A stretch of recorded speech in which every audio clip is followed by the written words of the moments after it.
आप सभी भाई बहनों का आध्यात्मिक ज्ञानात्मक चैनल की संध्या बेला ज्ञान कक्षा में एक बार फिर स्वागत है।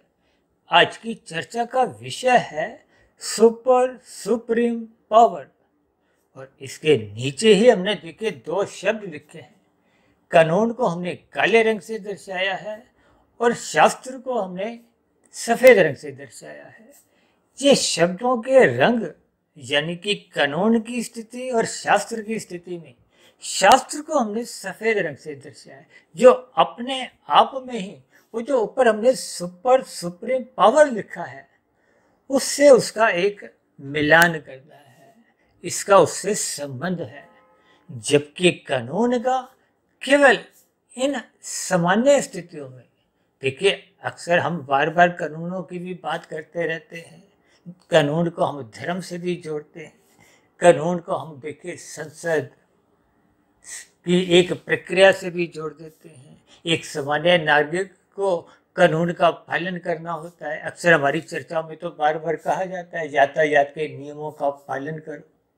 ये सभी स्थितियाँ देखिए जब कानून से संबंध रखती हैं तो शास्त्रों में भी ऐसा कहा गया है कि राजा के आदेश का या प्रधानमंत्री हो चाहे कोई एक अलग स्थिति हो, देखिए ये सभी स्थितियां मात्र एक शब्दों की स्थितियां हैं, यानी कि आम साधारण मनुष्य को स्थूल शरीर के स्तर पर आपको में कानून का पालन करना अनिवार्य भी है।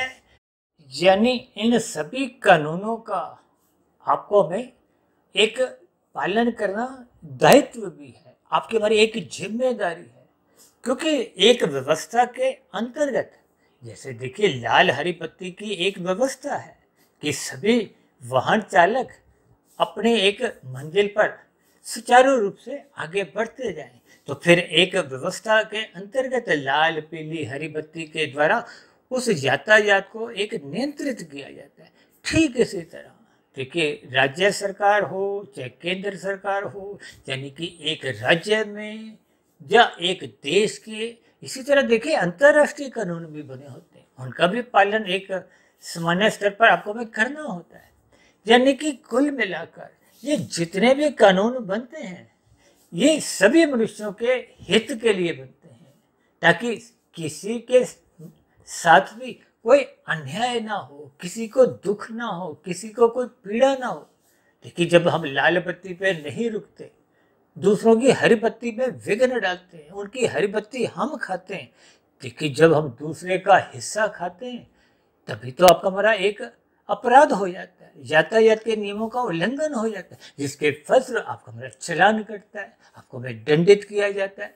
ये सभी स्थितियाँ अक्सर हम बार बार समझाते रहते हैं, क्योंकि वर्तमान समय कुछ देश में कानून से संबंधित स्थितियाँ बनती रहती हैं, कुछ ना कुछ न्यायालयों की स्थितियां आपके हमारे सुनने में आती रहती हैं।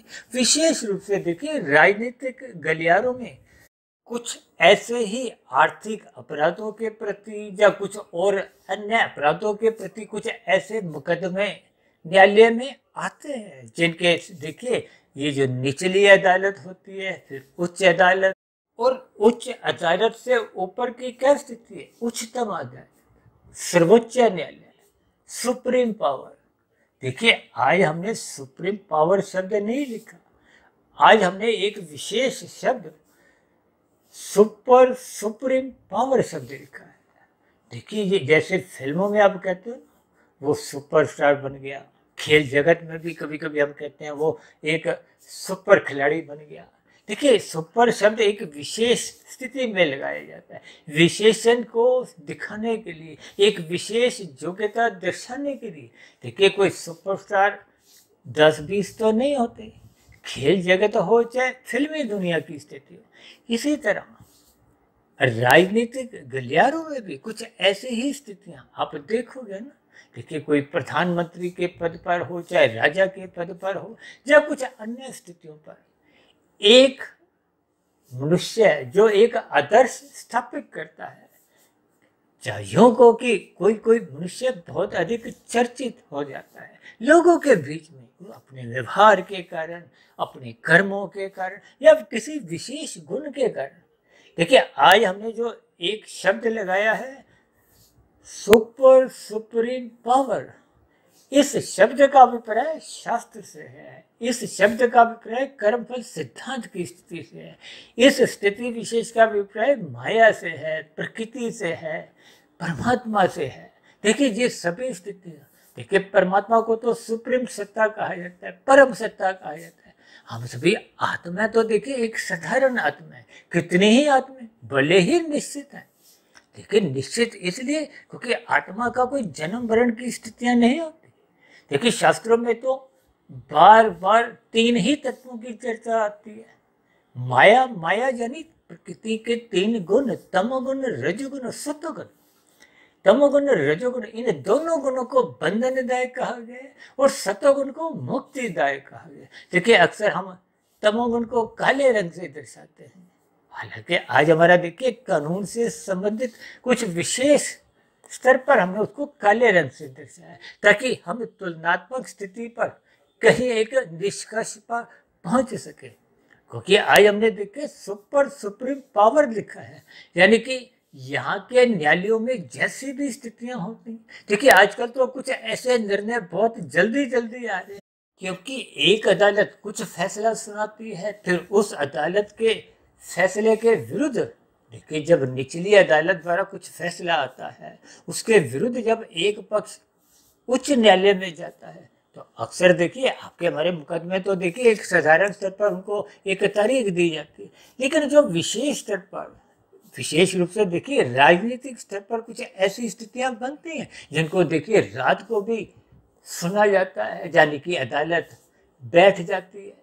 देखिए ये सभी स्थितियों से मेरा कोई प्रत्यक्ष लेना देना नहीं, लेकिन हमारा क्योंकि आध्यात्मिक ज्ञानात्मक चैनल है, आध्यात्मिक ज्ञानात्मक चैनल में हम पिछले 5 वर्षों से अधिक समय से सुबह ब्रह्म मुहूर्त ज्ञान उपदेश कक्षा और शाम को संध्या बेला ज्ञान कक्षा के अंतर्गत कुछ ना कुछ प्रकृति के 3 गुणों से संबंधित स्थितियों को लेते हैं, क्योंकि इन 3 गुणों की स्थितियों को भगवान श्री कृष्ण जी ने गीता में रहस्यमय स्थितियों से जोड़ा है, इनको एक गुणतम ज्ञान विज्ञान से जोड़ा है। और एक साधारण मनुष्य जब तक इन 3 गुणों के ज्ञान विज्ञान को समझता नहीं तो उसके जीवन में आध्यात्मिक उन्नति के कोई दरवाजे खुलते नहीं है। देखिए एक साधारण मनुष्य का जीवन तो आर्थिक स्तर पर ही भागदौड़ करता रहता है।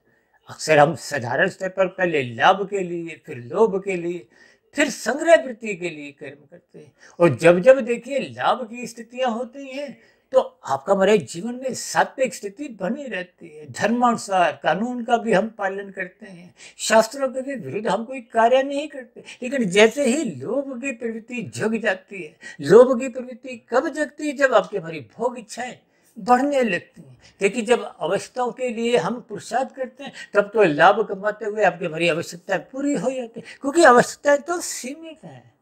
आवश्यकताओं की पूर्ति के लिए आपको कोई हमें लंबा चौड़ा पुरुषार्थ करना नहीं होता, हाय तौबा नहीं बचानी होती। ये दिन रात की जो भाग दौड़ है, आज मनुष्य देखिए राशि स्थितियों में 2 के 4, 4 के 40, 40 के 4000, फिर 4 लाख, करोड़, अरब, खरब। देखिए ये जो विभिन्न स्तर पर राजनीतिक गलियारों में ये जो आर्थिक अपराध यानी कि कुछ घोटालेबाजी की स्थितियां होती हैं। देखिए एक साधारण मनुष्य ने खाने 100 रुपये, 1000 रुपये तो उसने धर्मानुसार कमा भी रखे हैं, फिर भी ज्ञान के अभाव में मनुष्य करोड़ों अरबों की दौलत इकट्ठी करता है। किस लिए? भोगने के लिए। लेकिन जब वो धर्मानुसार कमाए गए 1000 रुपये में से भी उसने खाने तो 100 रुपये, क्योंकि आपका हमारा स्थूल शरीर के स्तर पर एक निश्चित आयु है, आपके हमारे स्थूल शरीर की भूख इंद्रियों की एक सीमा है। देखिए आप नाश्ते में 2 रोटी खाओ, 3, 4, आप 400, 4000 रोटी तो खाने के लिए आपके शरीर की एक क्षमता ही नहीं है। तो फिर ऐसी स्थितियों में वो जो 1000 रुपये धर्मानुसार कमाए थे वो 900 रुपये भी बेकार जाने। तो फिर ऐसी स्थितियों में जो लाखों करोड़ों की दौलत अनीतिगत कार्यों द्वारा कानून का उल्लंघन करते हुए, शास्त्र विरुद्ध जाते हुए आपने हमने जब इकट्ठी की थी तो कर्मफल सिद्धांत के अनुसार फिर उन अनीतिगत कार्यों का आपको में दंड भुगतना होता है। देखिए जितने अंश में हम यहाँ की अदालतों द्वारा उस दंड को भोग लेते हैं, जब प्राप्त कर लेते हैं, अलग अलग स्थितियों में देखिए, कभी कभी यहाँ की अदालतों द्वारा उतना दंड मिल ही नहीं पाता जितना हमने जघन्य अपराध किया। तो फिर ऐसी स्थितियों में ये जो हमने आज सुप्रीम पावर को शास्त्र के साथ जोड़ा है, क्योंकि आपके हमारे मरने के बाद की जो एक स्थितियां हैं वो शास्त्र द्वारा निर्धारित होते हुए, ये जो 84 लाख प्रकार की जोनियां है, जिसमें 80 लाख प्रकार की जोनियां, बहुत बड़ा अनुपात ये दंडमय जोनी है, कष्टमय जोनी है। यानी कि मनुष्य जीवन पाकर जब हम अनीतिगत शास्त्र विरुद्ध कार्य कर जाते हैं, वो निषेध कर्म कर जाते हैं जिसको शास्त्रों में मना किया गया है, निषेध श्रेणी में रखा गया है। देखिए भागवत पुराण में तो स्पष्ट शब्दों में ही कहा गया कि धूत कीड़ा, मदपान, स्त्री संग, हिंसा और अनीतिगत कार्यों से कमाया गया धन, ये सभी निषेध कार्य हैं।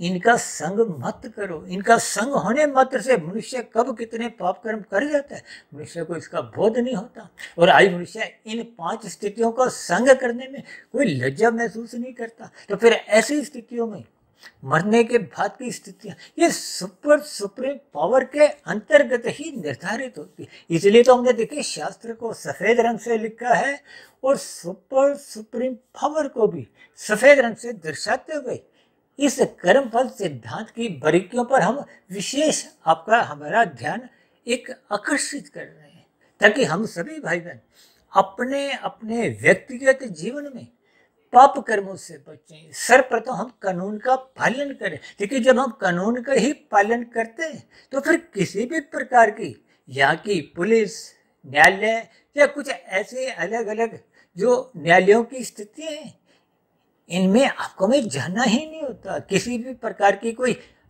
इन आर्थिक उलझनों में उलझना नहीं होता। देखिए ये बहुत ही सरल स्थितियों में मैंने आज की हालात को देखते हुए, वर्तमान समय की परिस्थितियों को मद्देनजर रखते हुए ही ये मैंने आज के वीडियो में एक विशेष सुप्रीम पावर को एक विशेष स्थान द्वारा शास्त्रों की महत्ता समझाई है, ताकि परमात्मा की न्याय व्यवस्था को हम समझें। देखिए परमात्मा तो न्यायकारी है। परमात्मा भले ही एक परम दयालु भी है, तभी तो मनुष्य के नीचे की 80 लाख प्रकार की जो दंडमय जोनी है, उन सभी जोनियों के जीवों को क्रमशः परमात्मा ने अपनी व्यवस्था में अच्छेत रखा है, ताकि उनको पीड़ा ना हो, दुख नहीं हो। जैसे आपके मेरे दांत में कभी कोई दर्द होता है, कोई दांत निकलवाना हो या कोई और प्रकार का इलाज होता है, तो डॉक्टर उतने एक क्षेत्र को शून्य कर देता है, अच्छेत कर देता है, ताकि डॉक्टर की जो उस कार्य में जो असुविधा, कुछ खेद, कुछ आपको दर्द की स्थितियां हैं, उसका आभास नहीं हो। इसलिए तो नीचे की दुनिया को अच्छेत रखा है। और मनुष्य अपने जीवन में सत्संग के अभाव में, ज्ञान के अभाव में अक्सर बहुत अधिक पाप कर्म कर जाता है। अब देखिए ना, कानून के अंतर्गत तो मांसाहार भोजन यानी कि अंडा मांस खाना कोई दंडनीय अपराध नहीं है, लेकिन शास्त्रों में तो स्पष्ट शब्दों में कहा गया ये एक दंडनीय अपराध है। देखिए वेदों के आरंभिक स्तर पर ही ये करो ये मत करो का एक निर्देश दिया गया। वो हम सभी इंसानों के लिए, मनुष्यों के लिए, क्योंकि हम सभी भाई बहन कर्म जोनी में है। आपका हमारा छोटे से छोटा कर्म भी उसका एक खाता बनता है। उस खाते के अनुसार ही आपका हमारी अगली जोनी का निर्धारण होता है। आप भाई बहनों को हो सकता है ध्यान हो, तकरीबन 3-4 वर्ष पहले हमने एक वीडियो बहुत बड़ा लगभग 3 घंटे का बनाया था, मनुष्य के मरने के बाद का अगला जन्म। उन सभी स्थितियों को आपको भी ज्ञान पूर्वक समझना चाहिए, क्योंकि यहाँ की कानून व्यवस्था में जितने अंश में हम दंड भोग लेते हैं, शेष बचे हुए अंश का आपको मैं शास्त्रों के अनुसार, प्रकृति की व्यवस्था के अनुसार, ये जो 3 गुणों की स्थितियां हैं, तमोगुण, रजोगुण और सतोगुण की स्थितियां, इनके अंतर्गत आपके हमारी सभी क्रियाएं, जैसे आप और हम कई जगह लिखा होता है ना कि आप कैमरे की निगरानी में हो, इसी तरह हम सभी मनुष्यों की जो एक कर्मों की स्थितियां हैं, ये प्रकृति के 3 गुणों के जो एक कैमरे जगह जगह एक सर्वव्यापी दृष्टिकोण से लगे हुए हैं। देखिए ये तो परमात्मा की व्यवस्था है। ये 3 गुण भले ही जड़ हैं, लेकिन परमात्मा की सर्वव्यापी जो एक निर्गुण निराकार एक सर्वव्यापी सत्ता है, वो इन यंत्र में, इन 3 गुणों की व्यवस्था में विद्यमान रहती है, जिसके फलस्वरूप आपके हमारी छोटी से छोटी क्रिया भी नोट हो जाती है। देखिए, इन सभी स्थितियों को मैं विशेष स्तर पर शब्दों द्वारा कुछ समझाने का प्रयास इसलिए कर रहा हूँ क्योंकि ये जो न्यायालयों का जो खेल है, जो भी कानून की व्यवस्था है, मेरा किसी भी प्रकार से देखिए कोई इस पर टिप्पणी नहीं है, लेकिन परमात्मा की, शास्त्रों की बातों को एक विशेष महत्व देते हुए इन सभी स्थितियों को तुलनात्मक रूप से देखिए, कानून और शास्त्र, कानून को मैंने इसीलिए काले रंग से देखा है, ये एक भौतिक स्थिति है।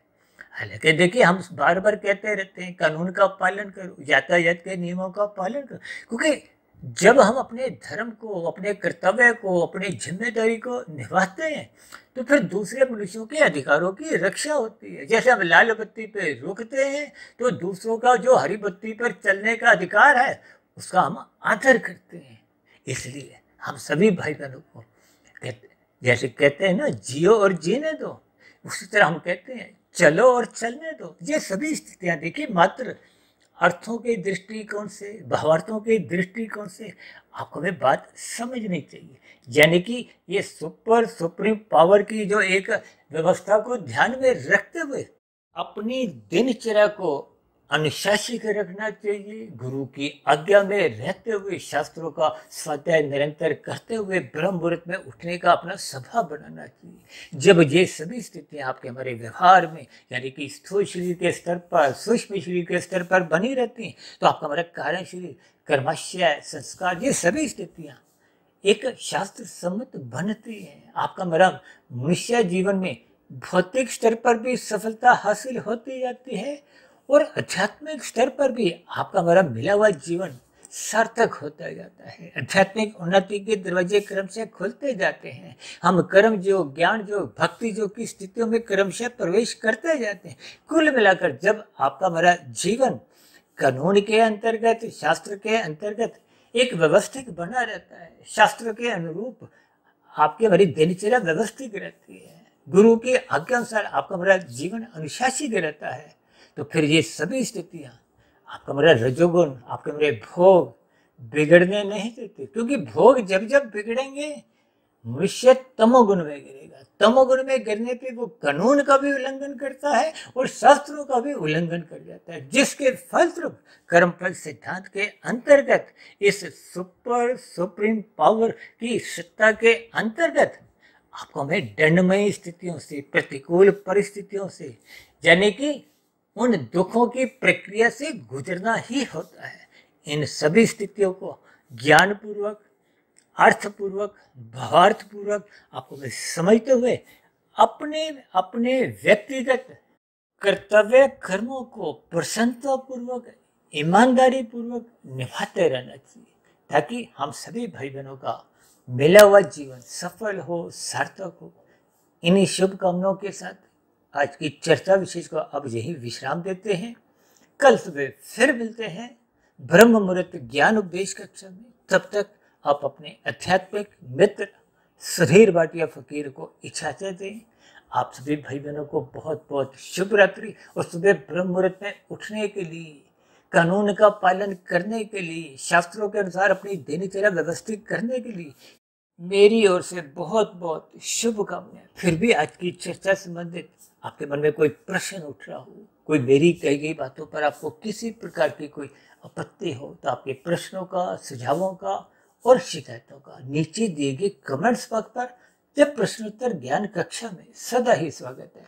इस चर्चा विशेष को ध्यानपूर्वक, धैर्यपूर्वक, गंभीरतापूर्वक सुनने के लिए आप सभी भाई बहनों का बहुत बहुत धन्यवाद।